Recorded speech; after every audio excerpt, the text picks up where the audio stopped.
जय जिनेन्द्र। समाधि मरण या संलेखना आगम के आलोक में ये चर्चा हमारी चल रही है पेज नंबर 16 पर। अभी आपकी काफी चर्चा हुई, काफी प्रश्न आए। तो अभी तक जो हमने पढ़ा था समाधि का मतलब पढ़ा, और समाधि का मेन मंत्र बताया कि देहादि जो संयोग है उनसे हमें एकत्व ममत्व तोड़ने का नाम समाधि है। तो देखो अनेक एंगलों से अनेक तरह की इसमें डेफिनेशन दी है समाधि की। वो सारी जोड़ के आपको एक समाधि की डेफिनेशन तैयार करनी, कहाँ कहाँ किस एंगल से दी, तो 4 ऑप्शन में उनके प्रश्न आ सकते हैं। तो इसमें ये पूरा अभी तक ये बताया कि समाधि का मतलब है कि हमें मृत्यु को, जो हम अवश्यंभावी है, उसको सहज भाव से स्वीकार करना है, उसमें आकुल व्याकुल परिणाम नहीं करना है। और हम समाधि मरण ले लें और जीने की चाह करें तो हमारा दो तरफ चित्त डोल गया। पेज नंबर 17 पे आप सेकंड पैराग्राफ में बता रहे हैं कि एक तो हम जीने की चाह कर रहे हैं, और इसका अपोजिट है समाधि मरण आनंद में मृत्यु के लिए हमने कर लिया है। तो चित्त विभक्त हो जाएगा तो हम सक्सेस नहीं हो पाएंगे। तो हमें जीवन की चाह जब तक रहेगी तब तक हम समाधि मरण नहीं ले सकते। समाधि मरण लिया है तो जीवन की चाह नहीं है। जिया तो ठीक है, जब तक आयु शेष है जिए, नहीं जब तक नहीं आ चले जाएंगे। मतलब ना हमें जाने की जल्दी करना है, ना हमें मरने की जल्दी करना है। सह समता भाव से जो जैसा है वैसा स्वीकार करना है। ये बात इसमें बताई गई है मुख्य तौर पे। तो ये हमारे 17 पेज की बात हो गई। पर संपूर्ण जगत पे हम चर्चा करते इसमें बता रहे थे, जगत में क्या है कि उसे लगता है कि मेरे सारे संयोग एक साथ विनष्ट हो जाएंगे, तो उसे लगता है कि मेरा ही पूरा सर्वनाश हो जाएगा। तो वो आकुल व्याकुल होता रहता है। तो इस समाधि में आकुलता व्याकुलता को समाप्त करने की चर्चा की गई है। और बोले मरण तो जो भी तो शरीर धारण करता है, मृत्यु इसका सहज स्वभाव है। जो चीज बनी है वो समाप्त होगी। जैसे मैन्युफैक्चरिंग डेट है, उसकी एक्सपायरी डेट भी है। हम भी, हमारा जन्म है तो हमारा मरण है, उसमें कालिदास का उदाहरण दिया गया है। तो और समाधि मरण में मरण पर नहीं, समाधि पर ज्यादा विशेष जोर दिया गया है। और समाधि मरण में ना तो जीने की चाह है ना मरने की चाह, चाह ही नहीं है। बस जो जैसा है उसको वैसे ही सहज भाव से स्वीकार करने का नाम समाधि दिया गया है। और मरने के लिए हमें समाधि मरण नहीं लिया जाता है, हमें सुख पूर्वक शांति पूर्वक सहज रूप से जीने के लिए समाधि मरण की जाता है। क्योंकि समाधि मरण में हर जगह मरण पर जोर दे दिया जाता है, ये गलत है। इसको बार बार इन्होंने इसमें समझाया है। जगत का जो परिणमन हो रहा है, जैसा हो रहा है, उसे सहज रूप से हमें स्वीकार करना चाहिए, और शांति से मरण को भी स्वीकार करना चाहिए। ये बात ये पेज नंबर 19 में ये बताई गई है। और इसमें फिर समाधि मरण की पूरी विधि क्या है, कैसे क्या करना चाहिए, गुमानी राम जी का उदाहरण देके कोटेशन दिया है पेज नंबर 19 और 20 पर। और जिसमें हम कैसे क्या समाधि मरण का स्वरूप है, कैसे लिया जाता है, पूरी विधि इसमें बता दी गई है। पेज नंबर 21 पर एक विशेष बात बताई गई है। दो बात बताई है। एक तो हमें परिजनों से अपने को छुड़ाना है, परिजन हमें पकड़ते रखते हैं। दूसरे हमें भी परिजनों से छूटना भी है। हमारा राग बुद्धि परिजनों से हमें जोड़ के रखती है। तो ये दो बातें विशेष बताई है। और हमारे लिए जो हमारे में कौन सी भावना आनी जरूरी है, तो समाधि मान लेते हैं तो पेज नंबर 21 पर नीचे से बोल्डर से थर्ड पैराग्राफ। तो जब हमें ऐसे चिन्ह नजर आने लगे अपने शरीर में, देखो हमें अपने शरीर में कमजोर होता शरीर, तो शरीर कमजोरी, मैंने अनेकों लोगों का ऐसा देखा है। मेरे नाना जी रहे, दादाजी रहे, अरे मैंने तलाश तब ओल्ड एज वालों की काफी स्टडी की थी कि मृत्यु के कुछ समय पूर्व, मैंने 2 महीने पूर्व, 6 महीने पूर्व, 1-2 घंटे पूर्व, 2-4-6 एक आध हफ्ते पूर्व, सबको ऐसा एहसास हो जाता है, समझ में आ जाता है कि नहीं अब हम वो जाने वाले हैं। और वो इस तरह की बातें भी बताते हैं। तो कहीं ना कहीं उन्हें ऐसे चिन्ह नजर आते हैं, जिससे लगता है जैसे कि हम कहते हैं देवव्रती में आ जाता है तो उनकी माला मुरझा जाती है। तो जैसे हमें आंखों से धुंधला दिखने लगे, दादा तो ऐसे ही बताते हैं। माला मुरझाना मतलब क्या, ऐसा लगता है कि उनकी आंखों में मोतियाबिंद हो गया तो उन्हें दिखाई नहीं दे रही है। नहीं तो वहां पे कोई माला ऐसी थोड़ी फूलों की पहनते जो मुरझा जाती है। माने शरीर की कांति क्षीण हो गई, ये हो गई, मतलब शरीर में ऐसे लगने लगा, तो उन्हें पता चल जाता है। तो ऐसे हमारे अंदर भी ऐसे कुछ चेंजेज आते हैं, कुछ चिन्ह ऐसे आ जाते हैं जिनसे हमें मालूम चल जाता है कि हमारी आयु अब थोड़ी है, ज्यादा नहीं है। और जब हमें ये पता चल जाए तब हमें सावधान हो जाना चाहिए। और इसमें हमें देर विलंब करना उचित नहीं है, ये बात बता रहे हैं। अब ये भावना ज़रूरी है हमें अपने अंदर अपनी भावना लाना कि समाधि जो नाम है, कसाय भाव का नाम है, कसायों तो शांत परिणामों का नाम है। कसाय रहित शांत परिणामों देखो दोनों चर्चाएँ आ रही, निकषाय भाव और कसाय रहित भाव, कसाय ट्रस्ट करना। तो जो ट्रस्ट करना 2 अर्थों में प्रयोग हो रहा है, जो मीना जी ने प्रश्न किया था।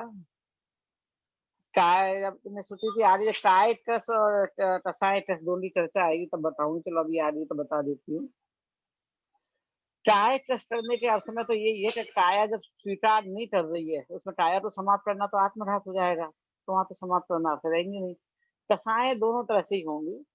हम आत्म ध्यान पूर्वक होगा समय दृष्टि को होगा, जब आत्मा में लीनता होने तो अनंतानुबंधी कसाय तो नष्ट ही होएगी, अनंतानुबंधी तो प्रस होती नहीं है।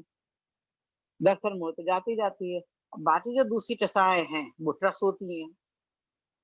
प्रत्याठान, संजलन है, हासिल हो गए, तो ट्रस होती है, तो जहाँ जैसा अर्थ लगे वहाँ पे हमें वैसे यथायुग लगा लेना चाहिए। दोनों ही अर्थ बैठेंगे। अब हम फिर पेज नंबर 22-23 पर आते हैं। जो कि इन्होंने बता दिया था कि भई हमें जब कषाय और ट्रस करना है तो हमें कैसा स्वरूप चिंतन करना है, तो आत्मा के स्वरूप का चिंतन करना है। तो समाधि मनन की पुस्तक में हमें क्या चिंतन मनन करना है, ये चीज़ भी उन्होंने बता दी। आत्मा का स्वरूप चिंतन करना है और इसमें आकाश द्रव्य से की समानता के साथ-साथ अपने आत्मा के और समानता और भिन्नता दोनों बताई गई है, कि कैसे मैं समान हूँ, क्या-क्या भिन्न है। और अपने स्वरूप का चिंतन मनन किया गया है। अपने स्वरूप का चिंतन मनन कर आत्मानुभूति करने की प्रेरणा दी गई है, जैसे कि अनंतानुबंधित कथाओं का या तो उपशम हुआ तो एक ट्रस्ट ही तो है, ये नष्ट तो नहीं हुई ना। इसलिए हम पूरा ट्रस्ट का तो नष्ट भी नहीं कर सकते हैं, पूरा आप भरोसा भी नहीं ले सकते हैं। तो कथाएँ हमारी उपशम हो जाएँगी, तो इस वो विधि भी इसमें बता दी गई है। और पेज नंबर 23 पर जो सेकंड पैराग्राफ है बताया कि भई देखो, ये मनुष्य पर्याय हमें मिली है, वो दुर्लभ है। शुद्धोपयोग का जो हमें अभी जो चीज़ मिल रही है, जो हमें सहज उपलब्ध लग रहा है, ये सब संयोग बहुत दुर्लभ है। मनुष्य जाति में भी कितने प्राणी आए हैं, पर कितनों को ये सब चीज़ें मिली हैं और उनका मनुष्य हो तो जा ही रहा है ना। तो हमें अपने ध्यान का अभ्यास करना चाहिए, शुद्धोपयोग का साधन करना चाहिए, यानी आत्मा की लीनता का प्रयास करना चाहिए, ज्ञान और वैराग्य की वृद्धि करनी चाहिए। ताकि जो अन्य पर्याय में दुर्लभ है, अभी इस पर्याय में हमें सुलभ हुई है, तो हमें संयम धारण करते हुए इसका उपयोग करना चाहिए और संयम एक ऐसी चीज़ है जो हम मनुष्य भाव में धारण कर सकते हैं, तो इसलिए उसे धारण करने की प्रेरणा दी गई है। तो हम संयम आदि से रहेंगे, शुद्धोपयोग पूर्वक संयम से रहेंगे, तो समाधि हमारी सहज में होगी, हमें करनी नहीं पड़ेगी, इसलिए बहुत प्रयास नहीं करना पड़ेगा। और इस तरह इसमें बुद्धजन जी के, गुमानी राम जी के, छैठाला के दौलत राम जी के काफ़ी उद्धरणों के द्वारा ये इसमें स्पष्ट किया गया है पेज 24-25 पे। और इनमें ये बताया जा रहा है कि हमारा शरीर जीर्ण-शीर्ण हो तो हमें क्या करना चाहिए? इसके लिए मैं आपसे पूछना चाहती हूँ कि आपका कोई कपड़ा फट जाए, भले वो नया हो या पुराना हो। चलो पुराना कपड़ा फट जाए तो क्या करना चाहिए? अब हमारे सबके शरीर जो जितने साल का उतने साल पुराना तो हो ही गया है ना। इतने साल पुराने आप कपड़े रखे हो और हम सब जो जुड़े हैं कम से कम वो, इतने गरीब तो नहीं है कि नया कपड़ा नहीं खरीद सकते। तो कपड़ा जो हम नया लाए फट जाए, तो हम उसे रफू कराने की कोशिश करते हैं, पैबंद लगाने की जो पुराना हो गया है, ये उसे जाने दो, नया खरीद लेते हैं। और कोई नया लेके आए फट गया, तो अभी घर में तो एक बार पहनने में चला लिया, बाहर तो पहनने में नहीं चलाएँगे बिल्कुल भी। तो ये हमारा शरीर है जो जीर्ण-शीर्ण हो गया है, उम्र का हो गया है, तो इसमें हम रफू क्यों कराएँ, पैबंद क्यों लगाएँ?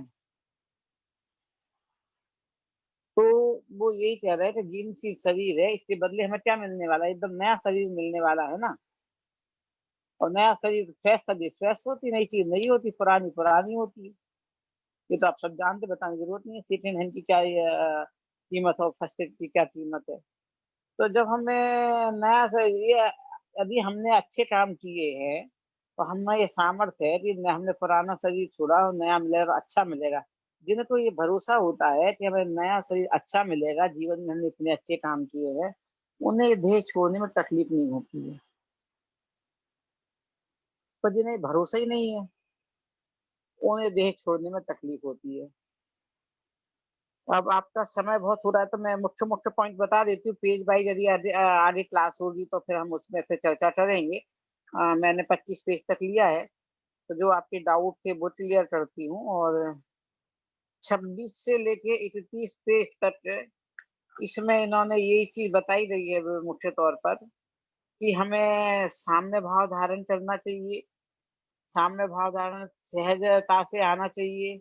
हमें राग, द्वेष, इष्ट, अनिष्ट बुद्धि ये नहीं करना चाहिए और समाधि मरण विशेष प्रकार से जीवन जीने की एक कला है, जिसमें हम आकुल-व्याकुलता छोड़कर सहज शांत रूप से अपना जीवन जी सकते हैं। तो जिनका जीवन सहज होता है, उनका मरण भी सहज होता है, जिनका जीवन शांतिपूर्वक होता है, उनका मरण भी शांतिपूर्वक होता है।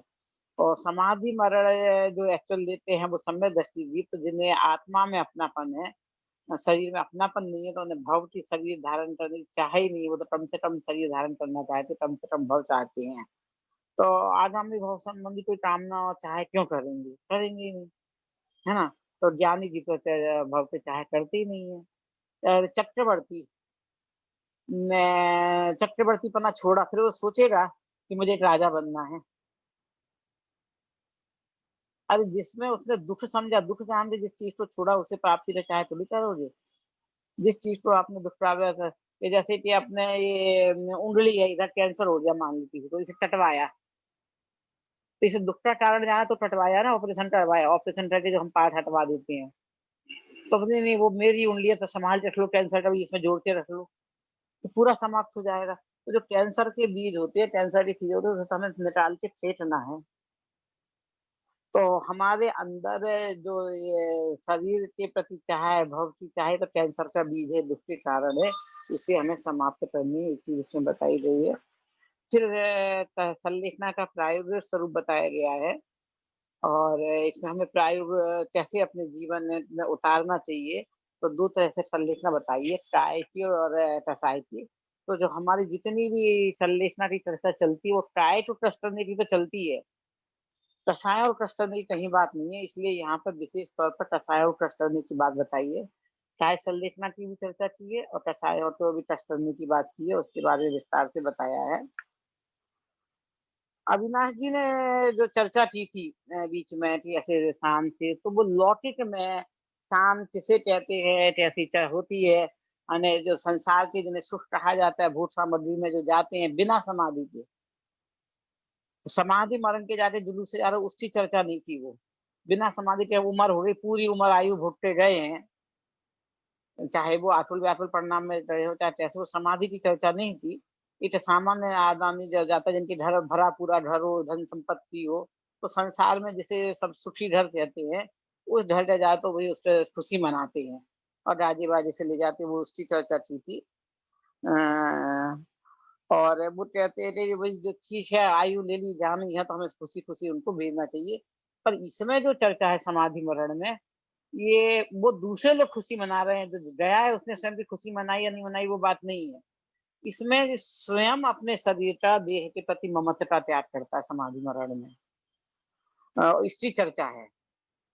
और उसके लिए कि भई ये देह मेरी है ही नहीं और ये है तो जहाँ इसे तो छोड़ना ही छोड़ना है और ना मुझे अगले भव की चाह है। तो इस दृष्टि से जो छोड़ा जाता है जिनके प्रति शरीर में वो समाप्त हो जाता है उसके लिए की जाती है सांत्वना नामों की, उसकी चर्चा है। तो वो बात है जो जिस संदर्भ में जिस प्रकरण में कही गई है बात उसी उसी प्रकरण में लेना चाहिए।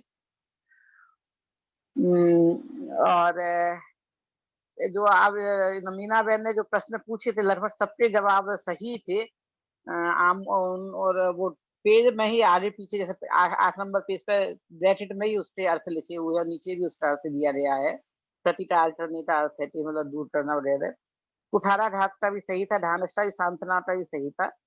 तो ये मेरे ख्याल से इनके सारे प्रश्नों के जवाब हो गए हैं।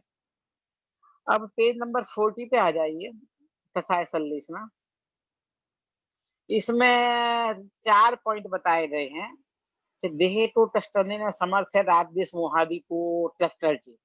इस लोक पर लोक संबंधी वांछा का अभाव करके और देह के मरण में कुटुंब परिवार समस्त कर्तव्यों को ममता छोड़कर और परम विक्रांत से संयोग मरण धारण पे कसाय संलेखना है। तो 4 कसाय संलेखना का है, इसमें 4 पॉइंट दिए हैं, तो एमसीक्यू में ये आपके 4 प्रश्न आ सकते हैं, 4 पॉइंट हैं, इनको आपको ध्यान रखना चाहिए। तो समय अब इसमें बताया है कि समाधि मरण करने की योग्यता किसमें है? नेक्स्ट पैराग्राफ, कि जो विषय रसायन को जीतने वाला है, उसमें ही समाधि मरण करने की योग्यता है, ये चीज़ बताई गई है। और अब जो विनीत भाई ने कहा था कि भई ठीक है, हम ग्रस्त हैं, हमें क्या करना चाहिए? सम्यक दृष्टि और ये जो पुस्तक जो लिखी गई है मुख्य तौर पे चौथे, 5वें गोस्तानवर्ती श्रावकों की दृष्टि से लिखी गई है। मुनिराज की चर्चा उन्होंने बता दी, वो तो समाधि में ही है। पर हमें भी जो हम साधारण सामान्य ग्रस्त है, उसका पेज नंबर 41 में जो नीचे से बोल्ड रंग से वो है कि ग्रस्तों को भी धर्म वृद्ध श्रद्धामी ज्ञानी का जो पढ़ा था अविनाश जी ने भी और उन्होंने भी, सात धर्मियों का समागम करना चाहिए। यानी जो काम हम कर रहे हैं, स्वाध्याय करना, चिंतन मनन करना, विषयानुराग, विषयों का जो अनुराग है, कसाई जीव है, उनसे दूर रहना, इस तरह की प्रवृत्ति करना चाहिए। फिर लास्ट पैराग्राफ में बताया है कि हमें क्या करना चाहिए, तो वो सारा उपदेश है इसमें से आप कर रही तो इसमें भी बताए गए कि हमें क्या करना है। हमें जहाँ हमें सत्संगति मिले और सदुपदेश मिले, उनका संगम हमें करना चाहिए। ये चीज़ बताइए। पेज नंबर 42 पर भी जो फर्स्ट पैराग्राफ है, वो उसमें भी हमें क्या करना चाहिए। और हमें हमारे लिए त्याग करने योग्य क्या है, उसके बाद वाले पैराग्राफ में कारण बताओ बन सकता है प्रश्न, कि इसलिए आराधक का त्वष्टा करना योग्य नहीं है। तो कारण बताइए कि आराधक का त्वष्टा करना योग्य क्यों नहीं है? इसमें कई चीज़ें बताई हैं कि जो कहते हैं ना कि हमने अपनी समाज में प्रवृत्ति देखी है। लोग ऐसा कहते मिल जाएँगे आपको, "अरे! आप तो इतना ध्यानी हैं, इतना स्वाध्याय करते हैं, इतना व्रत उपवास एकासन करते हैं, मंदिर जाते हैं और आप ऐसे आकुल-व्याकुल परिणाम हो रहे हैं, आप इतना दुखी हो रहे हैं, तकलीफ में तड़प रहे हैं।" तो उसके लिए इन्होंने बहुत अच्छा बताया है कि जो साधर्म्य बुद्धिमान पुरुष हैं, उनको ऐसे व्यक्ति को तिरस्कार नहीं करना चाहिए, उन्हें ऐसे अवहेलना नहीं करना चाहिए, कठोर वचन नहीं कहना चाहिए उनके प्रति। क्योंकि वो तकलीफ में तो वैसे ही दुखी है, तो आपको उसको ढाढ़स बनाना चाहिए। और जो तकलीफ में दुखी है, हम उसके लिए और दुखी कर रहे हैं, उसका तिरस्कार कर रहे हैं, अवज्ञा के वचन बोल रहे हैं। वो हमें नहीं करना चाहिए, तो उससे मानसिक दुःख और ज़्यादा बढ़ता है और वो उसका फिर दुर्ध्यान हो जाता है, धर्म से विचलित हो जाता है, तो और विपरीत आचरण करने लगता है। तो ऐसे हमारे लिए उसके लिए नेगेटिव वचन नहीं बोलने चाहिए, जिससे उसका वो दर्द, मानसिक वेदना, शारीरिक कष्ट दूर कर सके हम, ऐसे वचन बोलना चाहिए।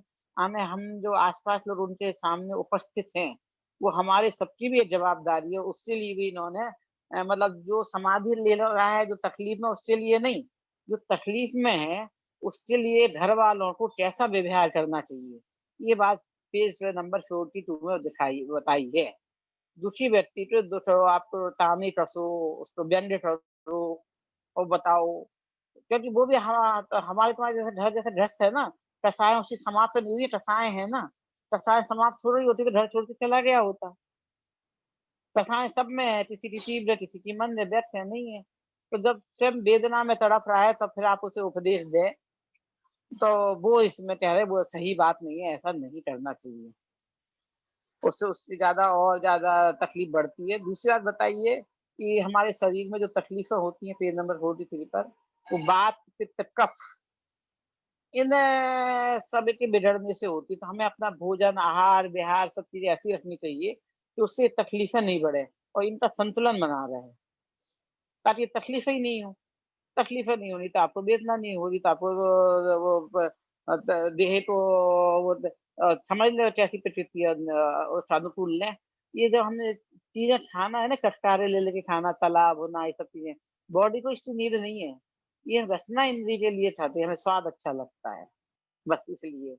तो वो इसके लिए कह रहे हैं कि नहीं, हमें वो अपने परिणामों में बातें रहे, हमारे परिणामों में निर्मलता रहे, हमें तकलीफ नहीं हो, हमें ऐसे काम करने चाहिए। और जैसी-जैसी हमारी शक्ति होती जाए, तो एकदम अंतिम अंतर्मुहूर्त बोला है, बहुत ज़्यादा पहले नहीं, जल का त्याग एकदम ऐसे चाय जब नहीं, लोग 2-2 4-4 दिन पहले जल का त्याग कर देते हैं। तो इस पुस्तक में विशेष तौर पे 2-3 जगह है, उदाहरण देते हैं मुनिराजों के और सबके, कि जल का त्याग बहुत जल्दी शीघ्र नहीं करना चाहिए। और जल का त्याग कर दिया, तो उसकी एक कहानी हमने पढ़ी हुई है शास्त्रों में। तो इसमें यही कहा गया है, जल का त्याग तो अंतिम समय में जब जैसे 1-2 घंटे तो हम वैसे ही पानी नहीं पीते हैं और अपने-अपने बॉडी के अनुसार जब जिसको जैसे नीड हो वैसे करना चाहिए। ये चीज़ बताई है। और फिर फिर 43 पेज पर 44 इसमें फिर एक बार फिर विधि बता दी गई है। और ये बताया कि जो मरण समय पे हम बहुत आवाज़ करते हैं, सब लोग शोर-गुल दुनिया वालों को मिलना-जुलना, तो जो आस-पास के लोग हैं, मृत्युशैया पर जो है उसके प्रति कैसा बिहेव होना चाहिए, अंतिम 2-4 पेजों में बहुत अच्छा वर्णन है। उसके आस-पास बहुत आवाज़ नहीं करना चाहिए। आपके घर के जो लोग हैं उनको क्या पसंद है, क्या नहीं पसंद है। जैसे मूवी देखना, ये गाना सुनना, आप देखो जब बहुत बुजुर्ग हो जाते हैं उनको बिल्कुल पसंद नहीं है। आप उनके कान पर ज़ोर-ज़ोर से गाने बजा दो, नहीं चलेगा। वो उसका टेस्ट क्या था, क्या उसे पसंद है। 1 आध 2 आदमी आके शांति से धीरे से सुनाएँ, 10 जने बोल रहे हैं, वो सब चीज़ें नहीं होनी चाहिए। तो वातावरण उसके आस-पास का चारों तरफ का कैसा होना चाहिए, पेज 44 पर आप देखेंगे तो बहुत अच्छा है। बहुत भीड़ नहीं आने दें, डिस्टर्ब नहीं करें, शांत परिणाम रखें, ये सब चीज़ें बताई हैं। फिर 45 पेज पर कह दिया है कि संलेखना एक बार जो निप्रतिकार शब्द का अर्थ पूछा था ना 8 पेज का, 45 पेज पे वही बताया है कि संलेख नाम है नीचे से थर्ड पैराग्राफ। प्रतिकार शब्द से उपचार करने की आज्ञा दी गई है। यानी आपको बीमारी आ रही है उसका प्रतिकार करो, निप्रतिकार मत रहो, उपचार करो। जब उपचार संभव ना हो तब ऐसी बात है तो उसकी आज्ञा दी गई है वो आपको करना चाहिए। इसलिए हमें घबराना नहीं है, ज़बरदस्ती हमें मौत को आमंत्रण नहीं देना है, ये बात बता दी गई है। तो जो मरण हो रहा है उसे सहज भाव से स्वीकार करना है, समता भाव पूर्वक, ज्ञाता दृष्टा पूर्वक, ये चीज़ पूरी जगह इसमें बताई गई है और इस प्रकार से जो मरण होता है उसे मृत्यु महोत्सव कहा गया है। जो अत्यंत शांत परिणामों से जिसमें कोई चीज़ नहीं है, ये नहीं कि मेरा घर भरा पूरा था, ये था। मैंने जो लाइफ मुझे ये भरा पूरा घर चाहिए ही नहीं। मुझे तो ये सब चीज़ लेने देना ये सुख के साधन है ही नहीं है। इन सबको छोड़ना है, चक्रवर्ती ने उन सबको छोड़ा है और कहीं ब अगले भाव में मुझे ऐसा संलेखना लूँगा तो अगले भाव में देवव्रती मिलेगी तो भोटरी चाहे हो गई ना। अब तो इस भाव में भोग भोग नहीं सकता, अगले भाव में भोटरी चाहे थी तो भोग नहीं मिलेंगे। तो इस तरह से इसमें पूरे में बता दिया गया है कि हम संलेखना, ध्यान करना, मृत्यु जो महोत्सव है वो हमारा जीवन है, जिनका जीवन समाधि में होता है, उनका मरण भी समाधि से होता है। इसलिए हमें सभी लोगों को साम्य भाव पूर्वक कषायों को कष्ट करते हुए आत्मलीनता पूर्वक आना बेसिक बात घूम फिर के कहाँ आ जाएगी कि आत्मा को आत्मा का ध्यान करना चाहिए। आत्मा का ध्यान कैसे करना है, कब करना है, पूरी प्रक्रिया क्या है? उसके लिए अपनी जो दूसरी सीरीज़ है ना आनंद, आनंद, आनंद, अनंत आनंद उसमें हम वो पूरी प्रक्रिया लेंगे, हमारे जीवन में समता भाव और शांति कैसे आती है, इस सब की चर्चा हम उसमें करेंगे। इसलिए अब आपके कोई छुट्टी मिलने वाली नहीं है आगामी क्लास में, पेपर रिलीज़ करना कर लो, हमारे थर्सडे को जैसी एज इट इज़ क्लास होती है होगी और उसमें हम वो विषय कंटिन्यू करेंगे। जय जिनेंद्र, कोई डाउट हो तो पूछ लो।